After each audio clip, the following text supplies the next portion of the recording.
Untuk meningkatkan mutu pendidikan sekolah kita itu melihat atau prioritas berbasis datanya itu melalui rapot pendidikan. Jadi mau tidak mau, jika kita ingin menaikkan mutu pendidikan kita, itu melihatnya dari rapot pendidikan. Kemudian di rapot pendidikan kita di tahun 2023 itu di bagian iklim keamanan, utamanya pada bagian sikap inklusif, toleran, dan kesetaraan gender itu belum maksimal nilainya. Jadi persentasenya masih diminta untuk melakukan perbaikan. Dan salah satu perbaikan yang bisa kita lakukan adalah melalui pembelajaran seperti ini, dan nantinya juga melalui pengerjaan PMM. Semoga Bapak Ibu tidak lupa ya. Jadi kita pahami bersama bahwa mau tidak mau memang untuk meningkatkan mutu pendidikan kita adalah melihat dari rapot pendidikan, di mana nanti di dalam rapot pendidikan itu diberikan rekomendasi perbaikan melalui pelatihan secara online melalui PMM begitu. Ditambah lagi nanti pasti ada tagihan dari dinas maupun ibu pengawas. Itu sudah pasti jalannya seperti itu. Jadi nanti Bapak Ibu juga akan saya ajak nilai rapot pendidikan setelah ini. Jadi peningkatan kompetensi guru dalam memahami sikap inklusif, toleran, dan kesetaraan gender di sini itu membangun lingkungan sekolah yang inklusif, toleran, dan setara gender itu sangat membutuhkan peran aktif guru. Dan untuk meningkatkan kompetensi kita dalam memahami, menerapkan nilai-nilai ini yang menjadi kunci keberhasilannya. Baik, apa sih sebetulnya konsep inklusif, toleran, dan kesetaraan gender itu? Inklusif, yang dimaksud inklusif itu Bapak Ibu yaitu menerima dan menghargai perbedaan individu. Jadi kadangkala itu kita kan ada beda-beda. Kayak saya ceriwis, jenengan kalem, temannya ada yang sensitif, sedih, setiap dengar lagu aja sudah ada juga yang nggak bisa nangis, ada yang seperti nggak punya masalah, ada yang suaranya kencang, membahana, bergelora, ada yang suaranya kecil, pelan gitu. Itu kalau di kita ya, apalagi di anak-anak yang begitu beragam. Jadi di sini kita membutuhkan sikap itu untuk menciptakan lingkungan yang nyaman dan aman untuk semua peserta didik. Dengan Bapak Ibu guru saja, dengan teman saja kita berbeda, apalagi anak-anak yang lebih banyak dari kita dan beragam, berganti-ganti begitu. Kemudian kalau toleran itu seperti apanya? Toleran itu hampir mirip tapi berbeda. Di sini kalau toleran itu menghormati dan menghargai perbedaan budaya, agama, dan keyakinan peserta didik tanpa diskriminasi. Jadi kadangkala ada yang nyun sewu, kita memang tidak terlepas dari kesalahan. Kadangkala itu kalau ada yang bahasanya lucu ya kita geli dewe begitu. Kamu ngomong apa? Kadang ikut niru-niruin kayak gitu.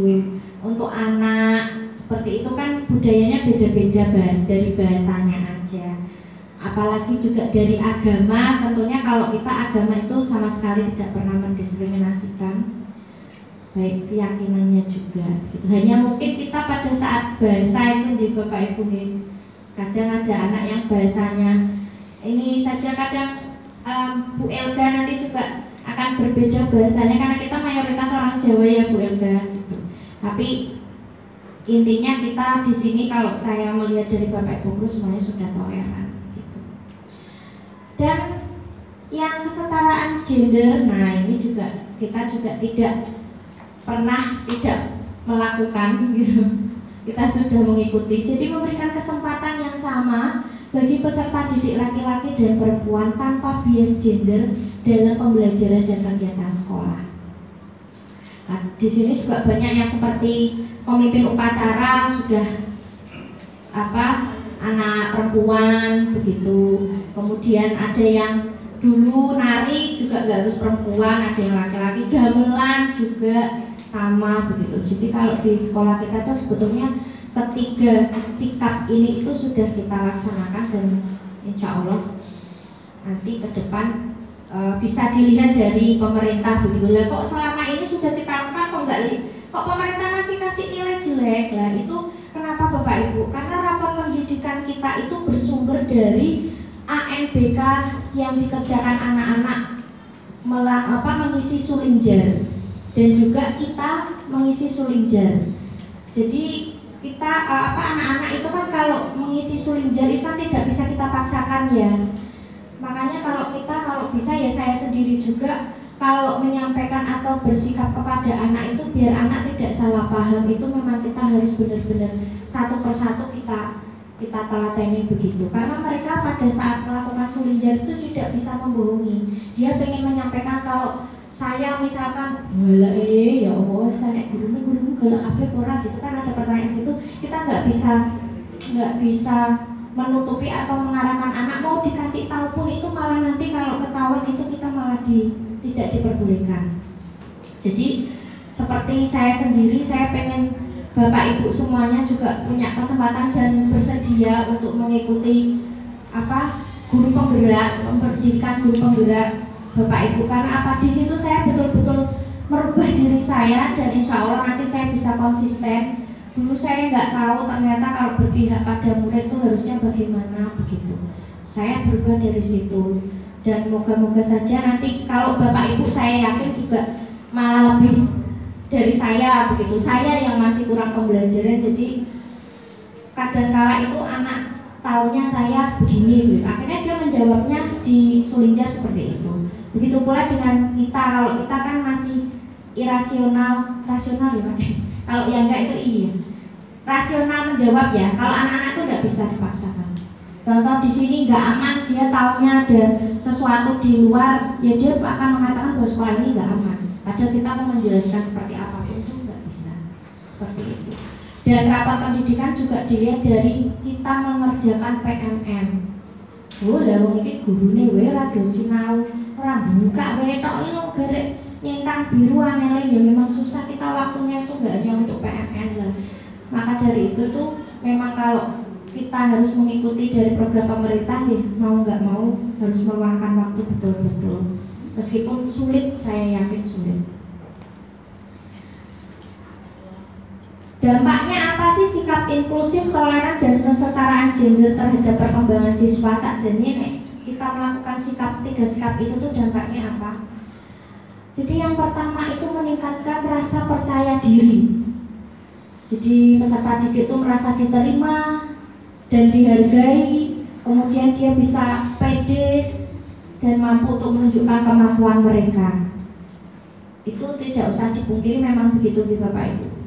Tidak perlu saya jelaskan lebih rinci, Bapak Ibu pasti sudah memahami. Kadangkala saya sendiri itu tidak sadar bahwa saya itu membuat anak itu takut untuk maju begitu.